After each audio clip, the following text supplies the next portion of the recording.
Hello दोस्तों, welcome. तो आज इस पार्ट में हम जानने वाले हैं कमेंट के बारे में। बहुत छोटा सा टॉपिक है, सिर्फ इसी के बारे में हम सीखेंगे। तो कुछ टेक्स्ट जनरेट कर लेते हैं और कहानी को समझते हैं। ठीक है। जैसे मान लीजिए आपके किसी कलीग ने आपको कोई काम करके दिया। ठीक है, बहुत सारा एमएस वर्ड पे इस तरीके से आपके पास काम आया। आपको उससे बात करना है और उसे बताना था कि मतलब जो फिफ्थ पैराग्राफ है, यहाँ पे कुछ मिस्टेक्स हैं, आप इसे फिक्स करें। मान लीजिए आप ऐसा उसे कुछ बताना चाह रहे थे अपने कलीग को, फिर दिखता है यार और भी काफ़ी गलतियाँ हैं। तो अब आप हर एक गलती के लिए कॉल करके इन्फॉर्म थोड़ी करेंगे कि यार पाँचवें पैराग्राफ में ठीक करो, इस लाइन में ठीक करो, यहाँ ठीक करो। इसलिए सबसे बढ़िया तरीका यहीं पे आपको एमएस वर्ड में जो मिल जाता है वो है कमेंट सेक्शन। ठीक है। कमेंट जैसे फेसबुक पे हम कमेंट करते हैं या यूट्यूब पे, वैसे कमेंट यहाँ पे भी काम करता है। जो भी लाइन, जैसे मान लीजिए यहाँ पे कुछ बदलाव करना था तो आपने इसको सिलेक्ट किया। ठीक है, उसके बाद आ गए कमेंट पे। तो आप देख रहे हैं यहाँ पे कमेंट सेक्शन खुल गया। तो आप यहाँ पे लिख के दे देंगे, प्लीज़ चेक, कुछ भी ले लीजिए, चेक स्पेलिंग्स। मान लीजिए कुछ स्पेलिंग्स इश्यूज़ हैं तो हमने यहाँ पे एक कमेंट दे दिया और आगे आ गए। हमने बोल दिया, यहाँ पे इसे सेलेक्ट किया इस तरीके से कि भाई ये पैराग्राफ नहीं आना चाहिए। तो हमने लिख दिया, kindly remove this paragraph, this is.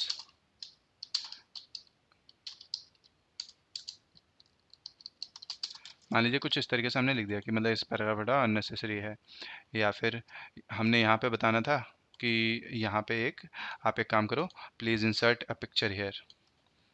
तो हम यहाँ आए, हमने लिख दिया please insert a picture here. इस तरीके से हमने काफ़ी कमेंट कर दिया है और हम इस फाइल को सेंड कर देंगे।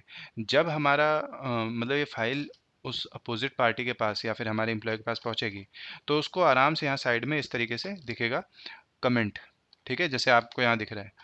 अब वो क्या कर सकते हैं, वो आराम से या तो फाइल पे ही आपको रिप्लाई भेज सकते हैं। कैसे? वो फाइल के ऊपर काम करेंगे और यहीं पे लिख के कमेंट रिप्लाई भेज सकते हैं, या तो अपने लेवल पे जो जो ऑप्शन है वो दिखा रहा हूँ और इस टॉपिक को हम यहीं फिनिश कर देंगे क्योंकि बहुत बड़ा टॉपिक है नहीं है। हमने क्लिक किया, देखिए क्या आ रहा है, रिप्लाई टू कमेंट। यानी अगला बंदा चाहे तो यहाँ पे कमेंट करेगा, जब उसके सिस्टम पे होगा तो यहाँ पे उनका नाम आएगा। फिलहाल जैसे इस सिस्टम पे मेरा नाम आ रहा है। ठीक है, तो यहाँ पे आके रिप्लाई कर सकते हैं कि spellings are fixed, what next. मान लीजिए यहाँ लिख दिया कि इसमें और क्या कर सकते हैं भाई बताओ, स्पेलिंग फिक्स कर दिया। या फिर आए, kindly remove this paragraph. Okay, यहाँ मान लो आके रिप्लाई कर दिया, ओके डन। मान लो उससे कर दिया ओके डन, हमने हटा दिया। भाई साहब और बताओ क्या करना है। यहाँ पे आ गया प्लीज़ इंसर्ट पिक्चर। तो यहाँ पे लिख दिया कि मान लो हमें कि हाँ भाई मार्क कमेंट डन, हमने पिक्चर इंसर्ट कर दिया।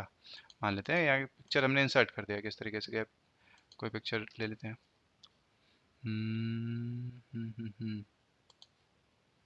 लेट से ये पिक्चर इंसर्ट कर दिया गया। ठीक है, हमने कर दिया, पिक्चर इंसर्ट हो गया। यहाँ पे हमने कहा मार्क कमेंट डन। अब देखिए मैं अभी तक रिप्लाई कर रहा था, मार्क कमेंट डन कर रहा हूँ तो ये कैसा हो गया, दिख रहा है हल्का सा ग्रे टाइप का बन गया है। मतलब मैंने इससे जो काम करना था वो कर दिया है और कमेंट यहीं पे इस तरीके से रहेगा। ठीक है, तो इस तरीके से आप देख रहे हैं कमेंट हमारा यहाँ थोड़ा ब्लर सा हो गया। ठीक है, अब मान लीजिए मुझे कमेंट रिमूव करने थे, सारे कमेंट मुझे हटाना था कि नहीं नहीं हो गया सारा काम, अब कमेंट रिमूव करना है। तो राइट क्लिक किया और हमने कर दिया डिलीट कमेंट। दिख रहा है, इस तरीके से हम कमेंट को हटा सकते हैं। तो सिंपल सा ये पार्ट था, कमेंट को करना और कमेंट को, मान लीजिए यहाँ पे हमने काम कर लिया, मार्क कमेंट डन, हमने कर दिया डिलीट कमेंट। ठीक है, बस ये छोटा सा पार्ट था जिसमें हमने जाना कमेंट कैसे करते हैं और कमेंट कैसे हटाते हैं। ठीक है, तो मिलते हैं नेक्स्ट पार्ट में जिसमें हम जानेंगे हेडर एंड फुटर के बारे में। ठीक है, बाय बाय।